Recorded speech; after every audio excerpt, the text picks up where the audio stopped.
Good morning students. सो आज जो हम टॉपिक स्टडी करने वाले हैं that is the some important terms and some important definitions and the trends in the periodic table or in the properties of the atom. Okay, different kind of atom or elements. The first thing is atomic radius, है ना. So what is the atomic radius?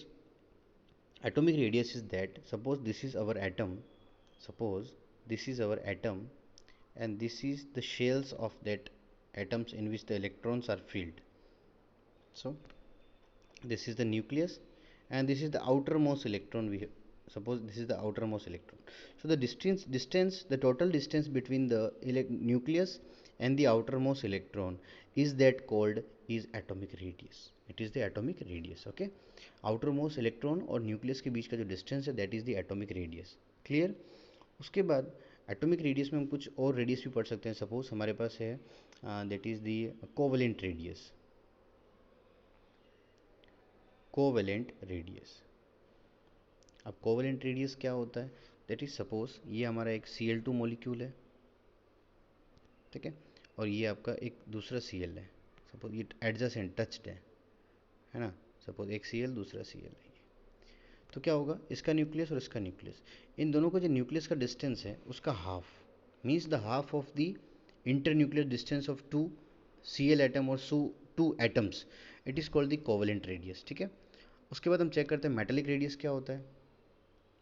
तो metallic radius के अंदर क्या रहेगा बेटा, suppose first metal हम use कर रहे हैं कॉपर और सेकंड भी कॉपर यूज़ कर रहे हैं, तो ये मेटल की टर्म्स में है, बाकी कोवेलेंट रेडियस जैसे ही है. सपोज ये इसका न्यूक्लियस, ये इसका nucleus, so the inter nucleus distance और उसका half for two metals, two metal atom के बीच का है ना.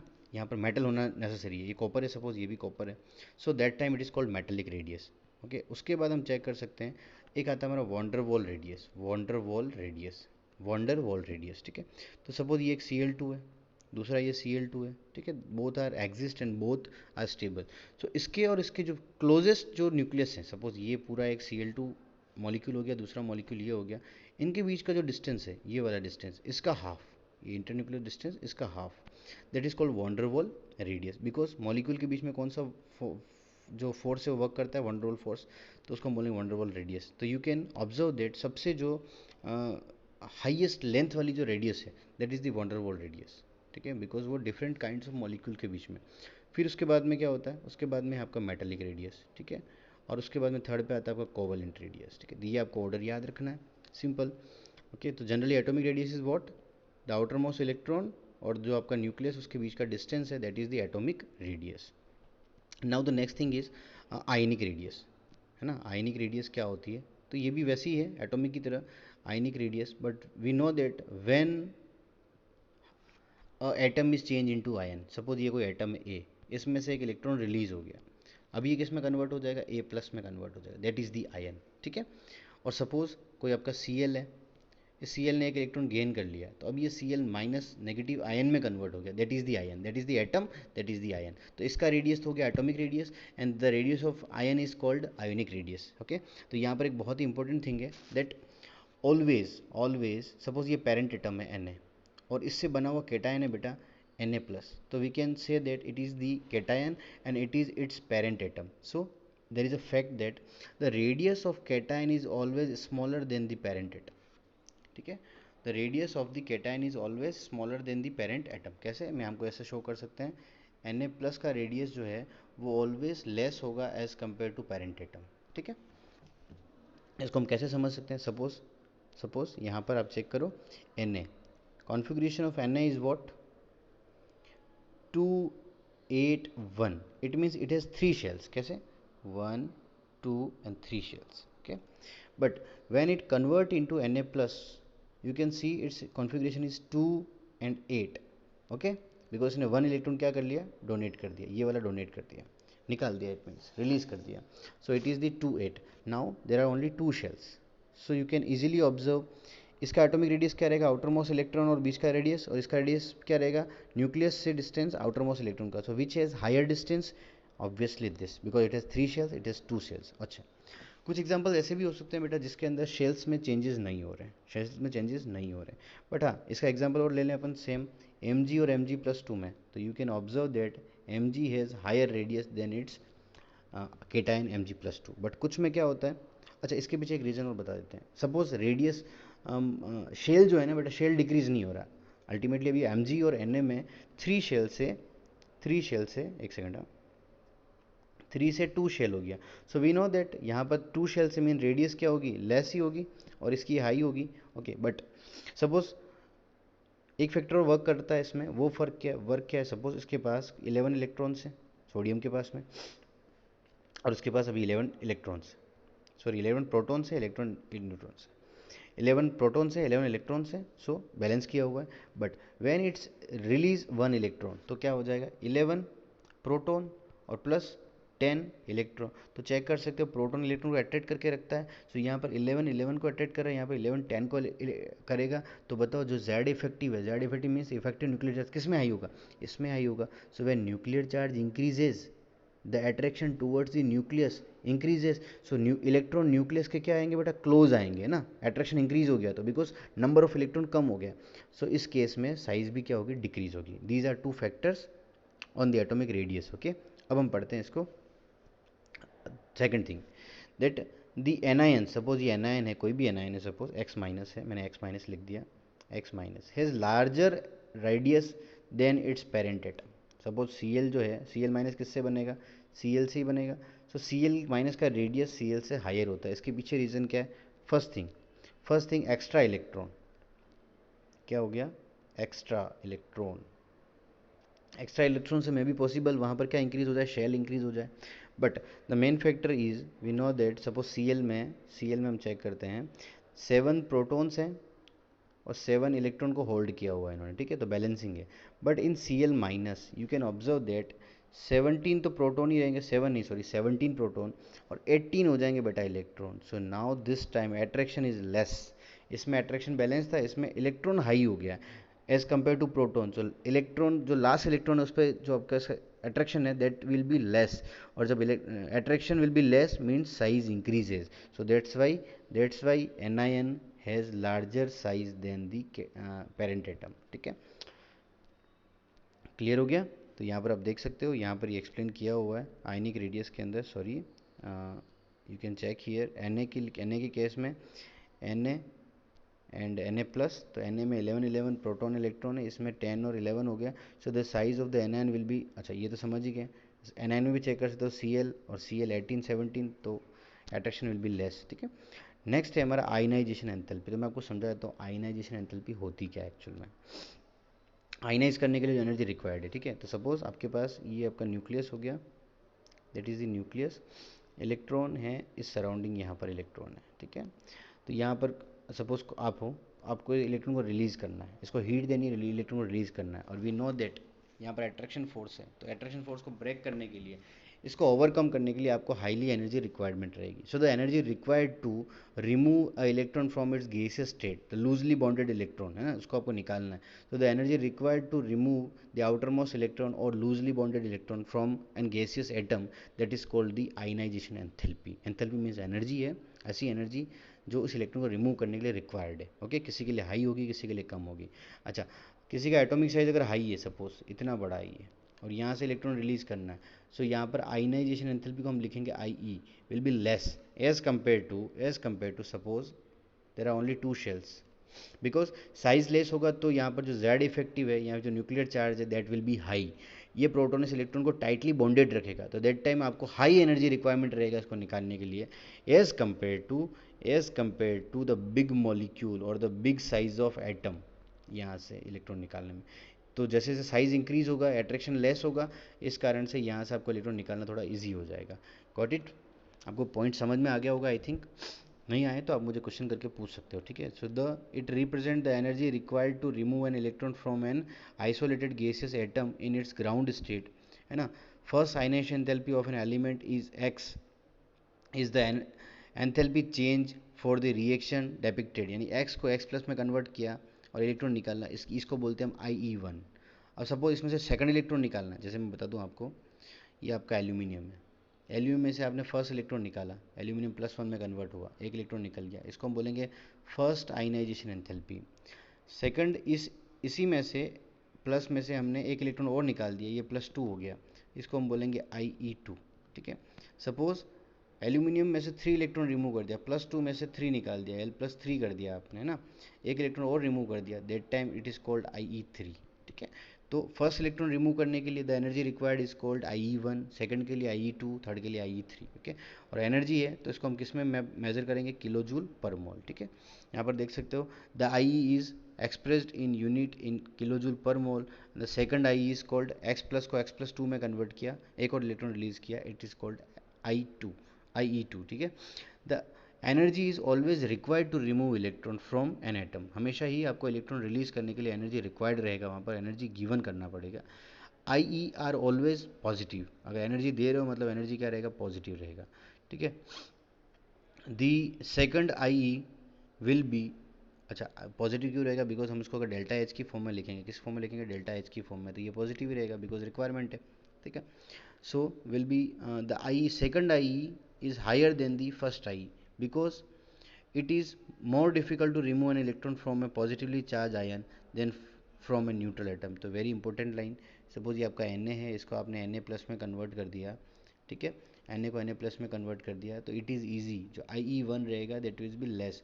बट अब Na प्लस से आपको एक और इलेक्ट्रॉन निकाल करके इसको Na+2 में कन्वर्ट करना है, तो पहली बात तो पॉसिबल ही नहीं है, ठीक है। पर पॉसिबल करना है तो बहुत ज़्यादा रिक्वायरमेंट रहेगा, तो we can say that IE2 is higher than IE1, ठीक है, जनरली।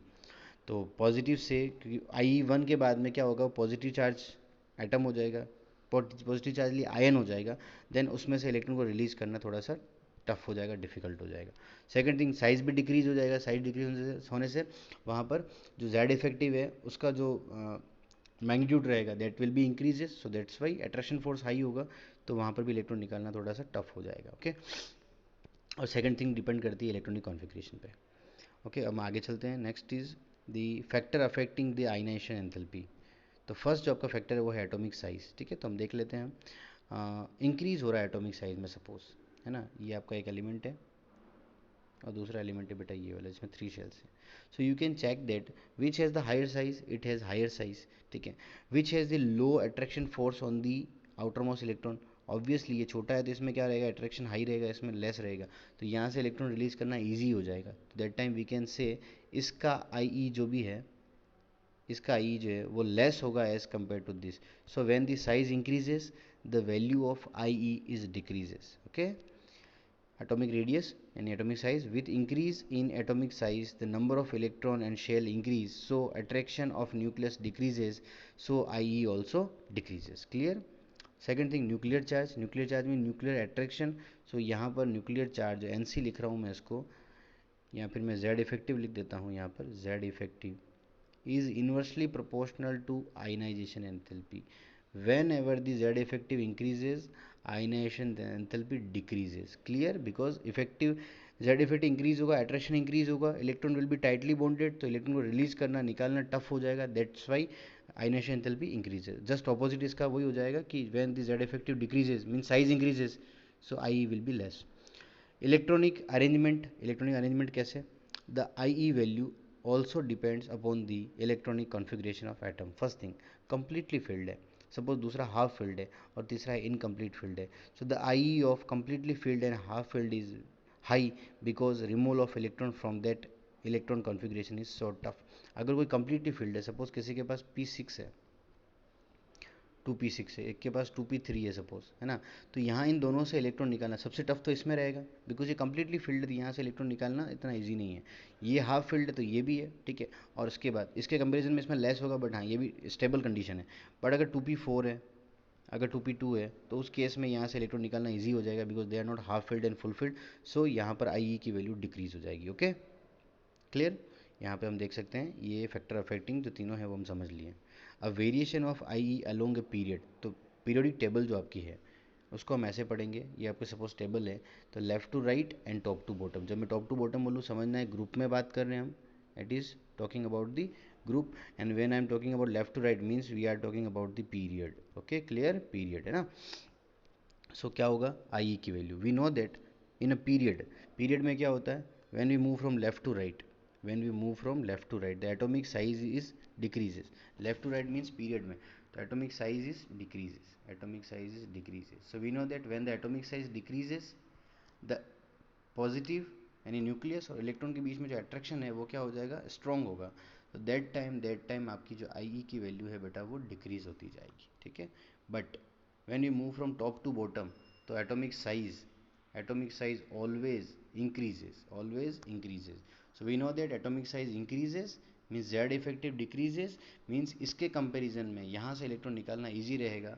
सो आई ई की वैल्यू जो है वो डिक्रीज हो जाएगी। So we can make a relation that atomic size, यहाँ ऐसा हम बोल सकते हैं, एटॉमिक साइज का रिलेशन हमने बता दिया है ना। तो सिंपल सी बात है, when you move from left to right I E will increases, high energy requirement रहेगा बिकॉज साइज डिक्रीज हो रहा है। When you move from top to bottom, the value of I E is less और decreasing, ठीक है, due to the atomic size. Next है बेटा हमारा electron gain enthalpy. Electron gain enthalpy क्या होता है? सपोज ये आपका एक एटम है, ओके अभी हमने इलेक्ट्रॉन जो आयनाइजेशन एंथैल्पी है that means the releasing of electron, है ना।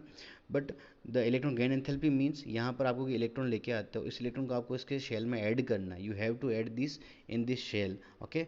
और यहाँ पर आपको क्या होगा, जब भी इलेक्ट्रॉन ऐड करना होगा एनर्जी रिलीज नहीं होगा, एनर्जी यहाँ पर रिक्वायर्ड होगा, ठीक है, आपको रिक्वायर्ड एनर्जी लगाना पड़ेगा। बट जब ये इलेक्ट्रॉन यहाँ पर ऐड होता है तो यहाँ से एनर्जी रिलीज होती है। समझ रहे हैं बात को? देखो सिंपल सी बात है, मैं सिंपल कर देता हूँ। कब क्या होता है, जब आपको ये एटम से इलेक्ट्रॉन निकालना है, इलेक्ट्रॉन को निकालना है तो एनर्जी आपको रिक्वायर्ड है, ठीक है। फर्स्ट पॉइंट क्लियर, रिक्वायर्ड है, इसीलिए पॉजिटिव रहेगा वो delta H.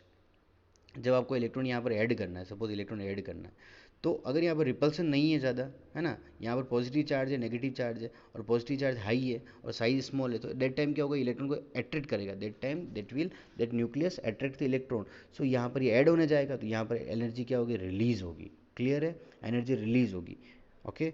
But when there is the nucleus or there is a big size of the molecule, है ना, एटम की साइज बहुत बड़ी है, यहाँ पर इलेक्ट्रॉन है और आप इलेक्ट्रॉन लेके आए तो ऑलरेडी ये इलेक्ट्रॉन बहुत प्रेजेंट है यहाँ पर, इसको रिपेल करेंगे तो इस टाइम आपको एनर्जी यहाँ पर रिक्वायरमेंट भी हो सकता है, ठीक है, ये केस डिपेंड करता है। तो जनरली हम बात करें तो delta the ionisation enthalpy means energy required, और इलेक्ट्रॉन गेन एंथैल्पी मतलब एनर्जी रिलीज, ठीक है। अब यहाँ पर क्या हो गया, electron gain enthalpy. So the energy released when a neutral isolated gaseous atom accept an extra electron to form gaseous ion. जब उसको एटम को किस में कन्वर्ट होना है, आयन में कन्वर्ट होना है, ठीक है, एनायन। वो क्या बनेगा, इलेक्ट्रॉन एक्सेप्ट करके, सपोज ये Cl है, ये इलेक्ट्रॉन एक्सेप्ट करके क्या बनेगा, Cl माइनस, तो यहाँ पर एनर्जी रिलीज होगी, ठीक है। So greater the amount of energy, जितनी ज़्यादा energy amount of energy release होगा इन above process, higher is the electron gain enthalpy. यही है electron gain enthalpy. So the higher amount of energy release means higher the amount of electron gain enthalpy, ठीक है। तो factor affecting the electron gain enthalpy क्या रहेगा, first है nuclear charge. We know that जब positive charge बहुत high रहेगा ना तो ये इलेक्ट्रॉन को इजीली क्या करेगा, अट्रैक्ट करेगा। जब भूख ज़्यादा होती है तो हम खाना ज़्यादा खाते हैं, सिंपल सी बात है। So attraction is high means releasing of energy is high means I E G E, जिसको हम बोलते हैं electron gain enthalpy is high, ठीक है। साइज ऑफ एटम, तो सिंपल सी बात है, when size of atom increases less negative with increase in atomic size, तो यहाँ पर becomes less negative. Less negative का मतलब क्या हो गया, आप देखो डेल्टा एच लिखा मैंने, अब यहाँ इलेक्ट्रॉन एनर्जी रिलीज हो रही है मतलब माइनस एच। तो जैसे जैसे साइज इंक्रीज होगा पॉजिटिव चार्ज का आउटर मोस्ट इलेक्ट्रॉन पे जो अट्रैक्शन है वो लेस हो जाएगा। इलेक्ट्रॉन के ऊपर अट्रैक्शन लेस है, इट मीन्स एनर्जी जो रिलीज हो रहा है वो भी क्या हो जाएगा, लेस हो जाएगा, ठीक है। So electronic configuration, the elements having stable electronic configuration or half filled and completely filled have the less negative. Simple सी बात है, जब कोई हाफ फिल्ड है पॉजिटिव चार्ज वाला, ये कोई एटम है, सपोज ये कैसा है, हाफ फिल्ड है और कोई फुल फिल्ड है, तो इसको इलेक्ट्रॉन की रिक्वायरमेंट ही नहीं है। सिंपली ये डिपेंड करता है अट्रैक्शन पे कि कितना जल्दी इलेक्ट्रॉन वहाँ पर ऐड होगा, उतनी ज़्यादा एनर्जी